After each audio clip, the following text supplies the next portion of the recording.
আমাদের বাংলাদেশের মানুষ গাব গাছ লাগিয়ে আম খেতে চায়। আমি বলতে চাইতেছি যে তারেক জিয়া, শেখ হাসিনা এরা যেই সিস্টেমের মাধ্যমে মন্ত্রণালয় চালাচ্ছে বা যেই সিস্টেমে আমাদের দেশ চলতেছে, এই সিস্টেমে একটা বিচারের জন্য ৩০-৩৫ বছর অপেক্ষা করতে হয়। এই সিস্টেমে চাঁদাবাজির সুযোগ থাকে। এই সিস্টেমের সমস্ত কিছু এই সিস্টেম দায়ী। এই সিস্টেম ঠিক রেখে আমরা অর্থাৎ গাব গাছ লাগাইছি, চাইতেছি আম।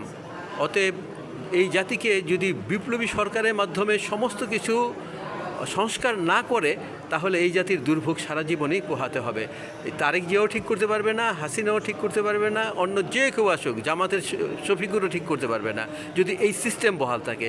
অতএব সংস্কার, বিপ্লবী সরকারের মাধ্যমে সংস্কার হওয়ার পরই আমরা নতুন কিছু সুন্দর বাংলাদেশকে পেতে পারি। সোনার বাংলা পেতে হলে অবশ্যই সংস্কার দরকার।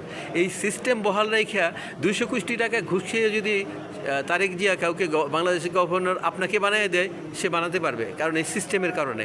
যখন বিপ্লবী সরকার আসবে তখন কেউ এই সাহসটা করবে না, কারণ বিপ্লবী সরকার যখন আসবে তখন দেশ চলবে, ওয়েলফেয়ারটা হবে ভুটানের মতো এবং অ্যাডমিনিস্ট্রেশনটা হবে সিঙ্গাপুরের মতো। অর্থাৎ সে জানে যে আমি যত বড় চালাকি হই না কেন, আমার চালাকি ধরা পড়বেই এবং আমাকে শাস্তি পেতেই হবে। অতএব আমরা যেন গাব গাছ লাগিয়ে আম খাওয়ার আশা না করি, আমাদেরকে আম গাছ লাগিয়েই আম খাওয়ার আশা করা উচিত। অনেক ধন্যবাদ। আশা করি বোদ্ধারা বুঝবেন। আসসালামু আলাইকুম।